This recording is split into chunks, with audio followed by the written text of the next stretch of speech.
Pada tanggal 29 November 1970, seorang profesor bernama Profesor Onsrud bersama dua anak perempuannya sedang melakukan pendakian di kawasan Isdalen Valley, dekat kota Bergen, Norwegia.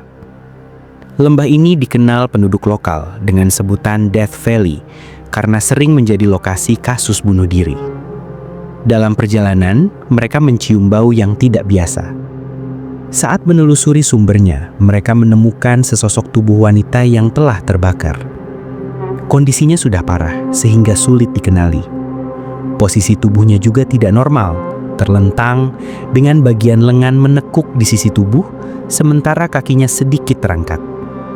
Di sekitar jasad, polisi kemudian menemukan beberapa barang, seperti 2 botol minuman keras yang hampir kosong, sebotol besar pil tidur, pakaian yang terbakar, serta bekas api unggun kecil. Ada juga potongan kertas yang hangus. Temuan ini membuat polisi sejak awal meragukan bahwa peristiwa itu murni bunuh diri. Penemuan mayat ini segera dilaporkan kepada pihak berwenang dan menjadi awal dari salah satu kasus misterius paling terkenal di Norwegia.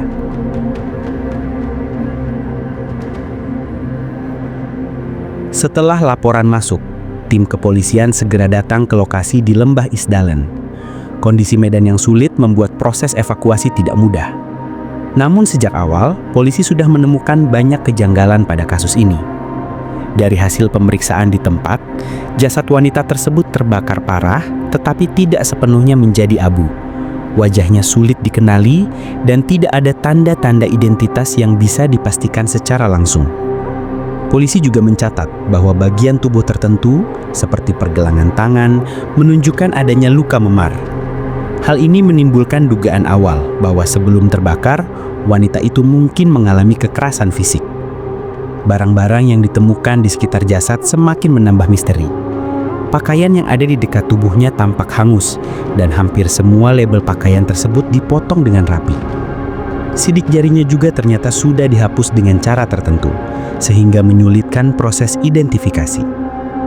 Selain itu, polisi menemukan 2 botol minuman keras kosong, sebotol besar pil tidur dari jenis Venimal, serta sisa rokok. Polisi kemudian melakukan pemeriksaan lebih lanjut dengan membawa barang-barang tersebut ke laboratorium forensik.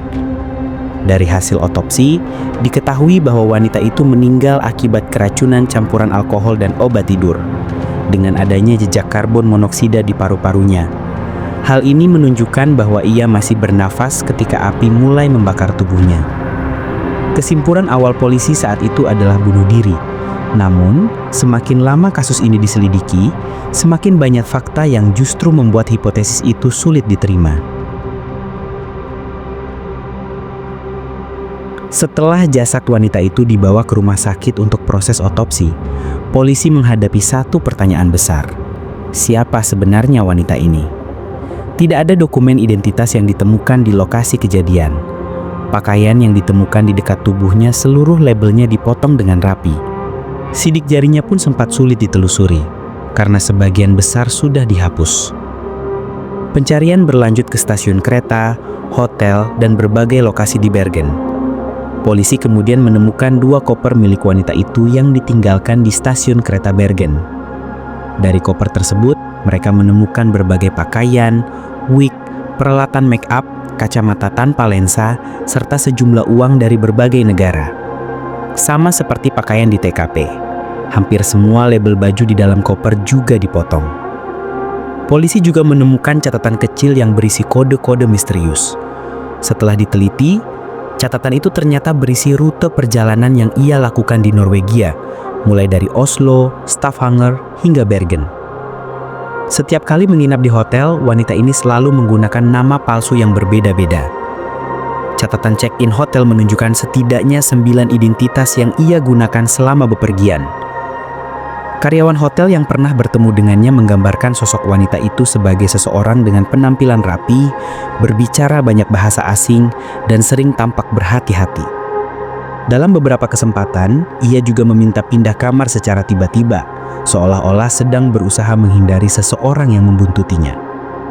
Bagi polisi, semua hal ini menunjukkan bahwa wanita misterius itu bukanlah orang biasa. Ia seolah menjalani kehidupan dengan banyak wajah, banyak nama, dan penuh rahasia. Seiring berjalannya penyelidikan, semakin banyak pertanyaan yang tidak bisa dijawab. Dari cara ia bepergian menggunakan banyak identitas, kemampuan berbicara dalam berbagai bahasa, hingga upaya menghapus semua jejak tentang dirinya, membuat kasus ini terbuka pada berbagai kemungkinan.